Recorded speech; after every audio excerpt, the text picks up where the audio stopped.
मैं doctor PK. Verma आप सभी बायोलॉजी के स्टूडेंट्स और टीचर का इस सेशन में स्वागत करता हूं।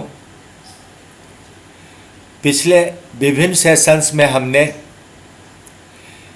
जेनेटिक्स की बहुत सारी बातें पढ़ी। बार बार यह नाम जीन आते रहा। क्लासिकल जेनेटिक्स में हम एक ही बात बोलते रहे कि जीन से कैरेक्टर बनता है, जीन से कैरेक्टर बनता है।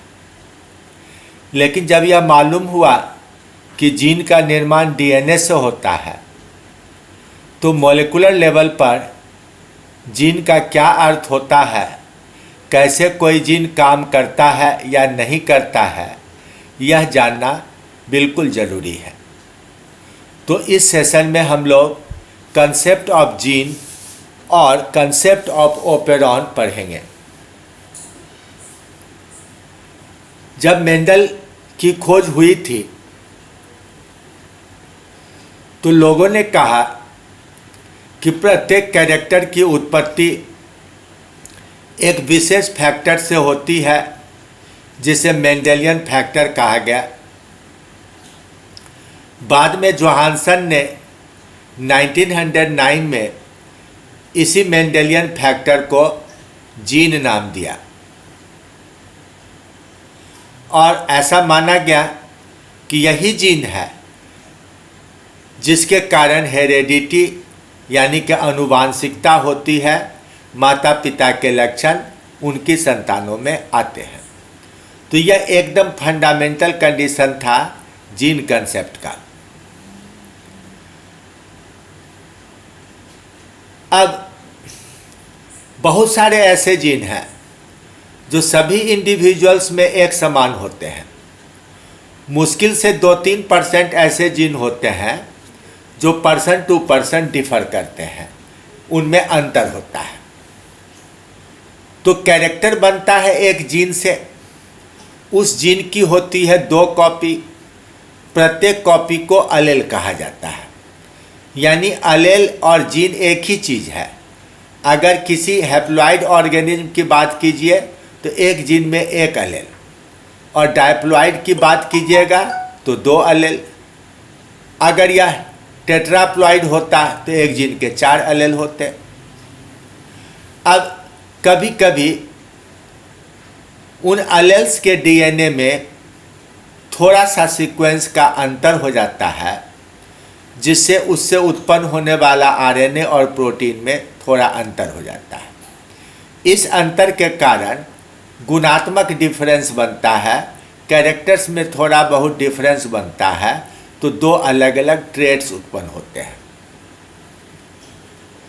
उदाहरण के लिए, अगर ढेर सारा एंथोसायनिन पिगमेंट बन रहा है और गाढ़ा लाल रंग बन रहा है, तो अगर यही एंथोसायनिन बनने का रेट कम हो जाए तो यह गुलाबी हो सकता है।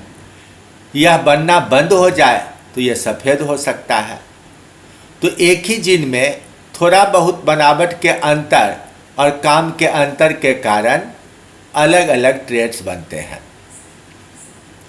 अब समय समय पर जीन की परिभाषाओं में सुधार हुआ।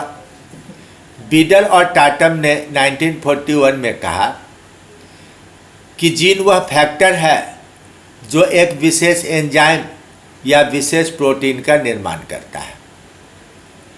लेकिन 1950 के बाद मालूम हुआ कि बहुत सारे ऐसे एंजाइम हैं जो एक यूनिट प्रोटीन से नहीं बने हुए हैं। उनमें प्रोटीन के कई चेन, कई सब यूनिट्स हैं। तो प्रत्येक पॉलीपेप्टाइड को इसका मतलब अलग अलग जीन बनाएगा। तो थ्योरी कैसे बदल गया? तो कहा गया कि 1 जीन 1 पॉलीपेप्टाइड हाइपोथेसिस, यानी जीन डीएनए का वह हिस्सा है जो एक पॉलीपेप्टाइड के निर्माण के लिए उत्तरदायी है।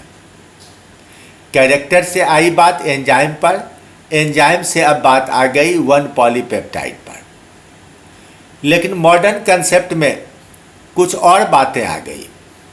जरूरी नहीं है कि जीन हमेशा कैरेक्टर ही बनाए। कुछ ऐसे भी आरएनए होते हैं जो सीधे कैरेक्टर के निर्माण में शामिल नहीं होते हैं, और बहुत सारे ऐसे मैसेंजर आरएनए हैं जो अंदर में बनने वाले विभिन्न प्रोटीन, विभिन्न एंजाइम, विभिन्न एंटीबॉडी, विभिन्न तरह के टिश्यूज और अंदर के फिजियोलॉजी और मेटाबॉलिज्म को कंट्रोल करने वाले होते हैं। बाहर से वो किसी कैरेक्टर के रूप में दिखाई नहीं पड़ते हैं। इसके अलावा राइबोसोम में भी आरएनए पाया जाता है, तो राइबोसोमल आरएनए कहलाता है। वह किसी कैरेक्टर को सीधे बनाए ऐसा नहीं है। राइबोसोम का काम प्रोटीन का निर्माण है, चाहे जो भी प्रोटीन हो। हर एक प्रोटीन के निर्माण में राइबोसोमल आरएनए अपने उसी रूप में काम आता है। फिर दूसरा आरएनए है जिसे ट्रांसफर आरएनए कहते हैं। इसका काम अमीनो एसिड को ढो ढो कर राइबोसोम में पहुंचाना है, जिससे कि मैसेंजर आरएनए के नियंत्रण में अलग अलग तरह के पॉलीपेप्टाइड का निर्माण हो सके। तो इन बातों को समझाने के लिए क्रिक नाम के वैज्ञानिक ने 1953 में एक सेंट्रल डोगमा दिया, एक केंद्रीय योजना बताया, जिसके अनुसार डीएनए से डीएनए बन सकता है। तो डीएनए से डीएनए बनने की विधि को रिप्लिकेशन नाम दिया गया। डीएनए से आरएनए बनने की विधि को ट्रांसक्रिप्शन नाम दिया गया, और आरएनए से प्रोटीन बनने की विधि को ट्रांसलेशन नाम दिया गया। तो रिप्लिकेशन, ट्रांसक्रिप्शन और ट्रांसलेशन। अब ट्रांसक्रिप्शन और ट्रांसलेशन मिलकर एक साथ जीन एक्सप्रेशन कहलाते हैं। कोई जीन कैसे काम करता है, तो कहते हैं कि पहले उसका ट्रांसक्रिप्शन होगा और तब फिर ट्रांसलेशन होगा। अब ट्रांसलेशन के बाद जैसा प्रोटीन बनेगा वैसा उसका काम, वैसा उसका लक्षण होगा। इसी चीज को डायग्राम के थ्रू दिखलाया गया। इस डायग्राम में आप देख रहे हैं कि सबसे ऊपर डीएनए है। वह डीएनए से डीएनए बनता है जब, तो रिप्लिकेशन कहलाता है। डीएनए टू डीएनए रिप्लिकेशन कहलाया। लेकिन इस डीएनए से जब आरएनए बना तो ट्रांसक्रिप्शन कहलाया, और इस आरएनए से जब प्रोटीन बना तो ट्रांसलेशन कहलाया। यह ट्रांसलेशन राइबोसोम की सतह पर होता है।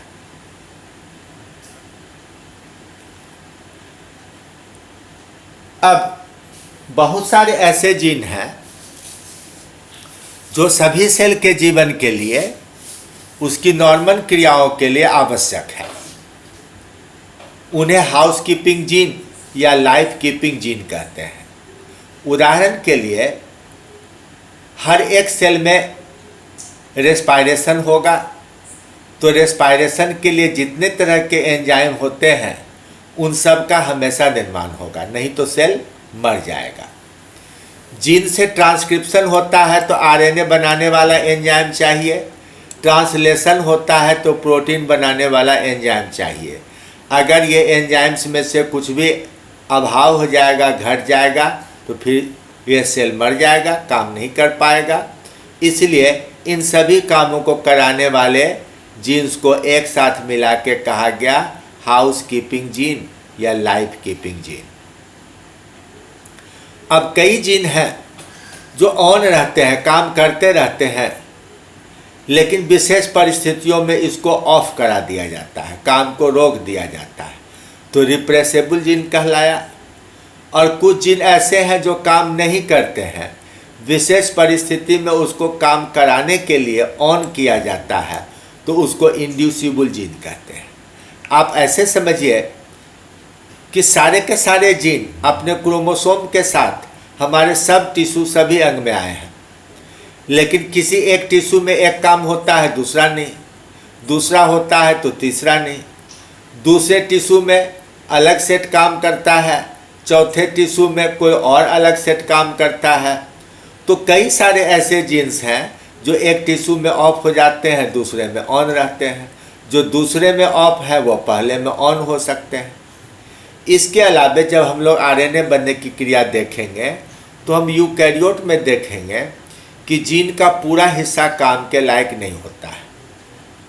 काम वाले हिस्से को कहते हैं एक्सॉन, और उसके बीच बीच में बेकार हिस्सा भी मिलता है जिसको बोलते हैं इंट्रॉन।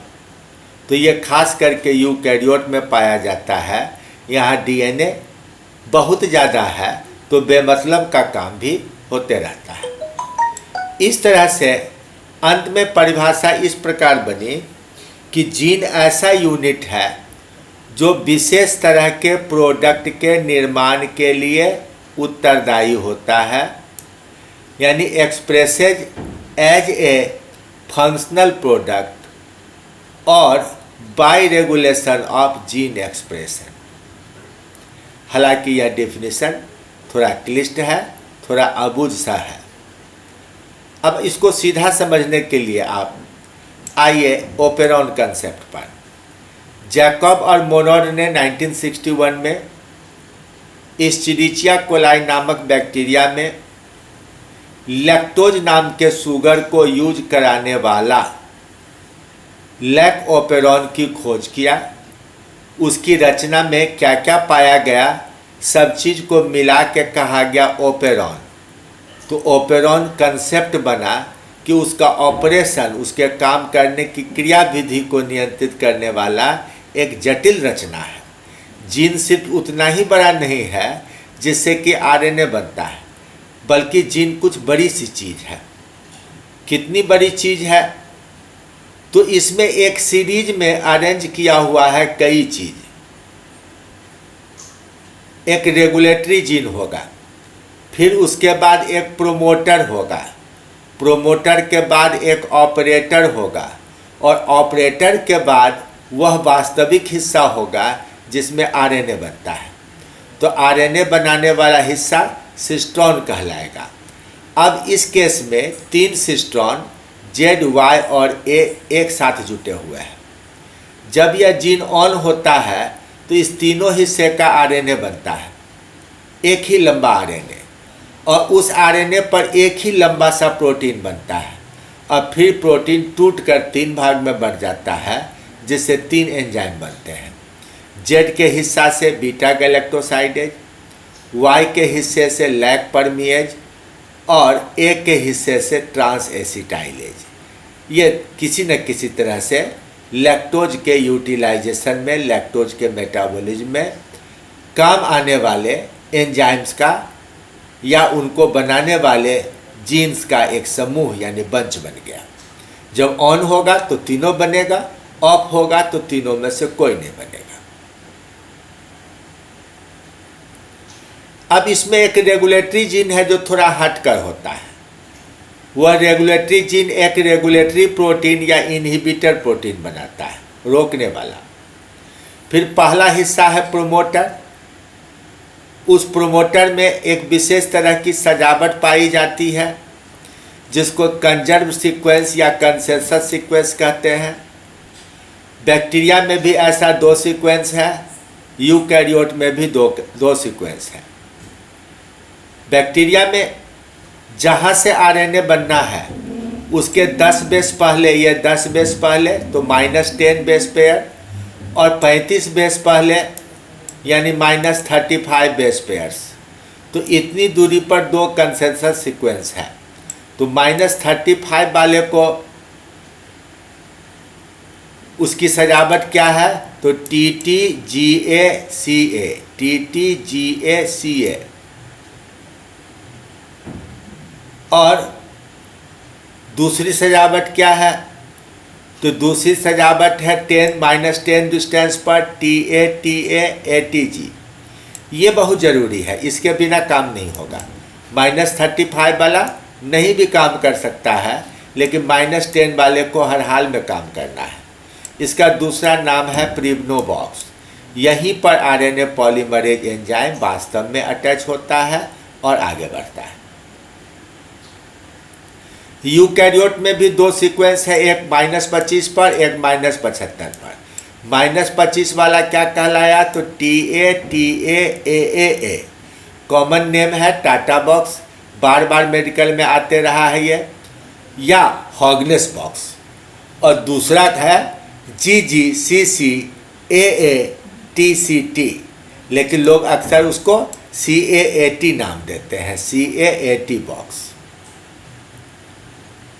अब जहाँ ये कंसेंसस सीक्वेंस है, उसके पहले एक छोटी सी जगह है प्रोमोटर में, जिस पर catabolic activator protein CAP attach होता है, और उसके बाद RNA पॉलीमरेज अटैच होता है।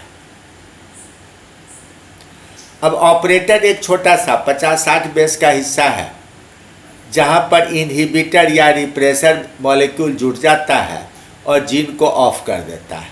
तो जब यह रिप्रेसर जुटा रहेगा, जीन काम नहीं करेगा। जब यह रिप्रेसर हट जाएगा, जीन काम करेगा। ये देखिए, यह है प्रोमोटर, बीच का ये छोटा सा हिस्सा ऑपरेटर का है। इसके बाद ये सिस्टोन का हिस्सा है, जहाँ से कि RNA सिंथेसिस शुरू होगा। ये रचना है CAP एक्टिवेटर प्रोटीन जुटने वाला हिस्सा, प्रोमोटर का हिस्सा, ये बीच में ऑपरेटर है जहां ऑफ करने का सिस्टम है, ये रिप्रेसर प्रोटीन इस पर अटैच हो जाता है, और ये है हिस्सा जिसमें कि RNA को बनना है, ZYA। जब ये ऑन रहेगा तो उस समय में इस ZY और A से एक लंबा सा प्रोटीन बनेगा। इतना लंबा RNA बना, और उस RNA पर एक इतना लंबा सा प्रोटीन का टुकड़ा बना, और फिर यह 3 भाग में बट गया। एक हिस्सा बीटा गैलेक्टोसाइडेज, दूसरा परमीएज, और तीसरा ट्रांसएसिटाइलेज। एक दूसरे जीन की बात करें, ये थोड़ा जटिल है, आमतौर से मास्टर डिग्री लेवल पर पढ़ाया जाता है। ये ट्रिप्टोफान ओपेरॉन है।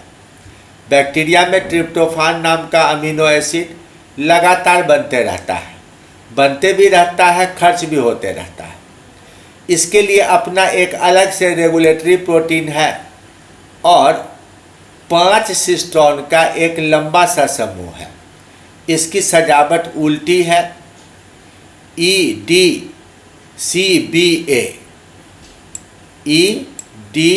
EDCB और A, उल्टी सजावट में यह सिस्टोन है। तो जब लगातार काम करते करते करते एक समय ऐसा आता है कि लिमिट के ऊपर, सीमा से फाजिल ट्रिप्टोफान बन जाता है, तो यह ट्रिप्टोफान रिप्रेसर प्रोटीन से जुट जाता है। रिप्रेसर प्रोटीन से जुटने के कारण ट्रिप्टोफान को बोलेंगे हम लोग को रिप्रेसर। अब रिप्रेसर और को रिप्रेसर का संयुक्त रूप जाकर के ऑपरेटर पर जुट जाता है। अब जब ऑपरेटर पर यह रिप्रेसर जुट जाएगा तो जीन ऑफ हो जाएगा। ऑफ हो जाएगा तो उसके EDCBA इन 5 में से किसी भी हिस्से में RNA नहीं बनेगा। RNA नहीं बनेगा तो फिर वह एंजाइम भी नहीं बनेगा जिनकी मदद से ट्रिप्टोफान का निर्माण होता है। अब इसमें एक विशेष हिस्सा है जिसको एटेन्यूएटर कहते हैं, मतलब योग्य बनाने वाला। यह ऑपरेटर काम करने लगे, इस योग्य बनाने वाला, थोड़ा मॉडिफिकेशन कराने वाला, परिवर्तन कराने वाला कंडीशन है यह।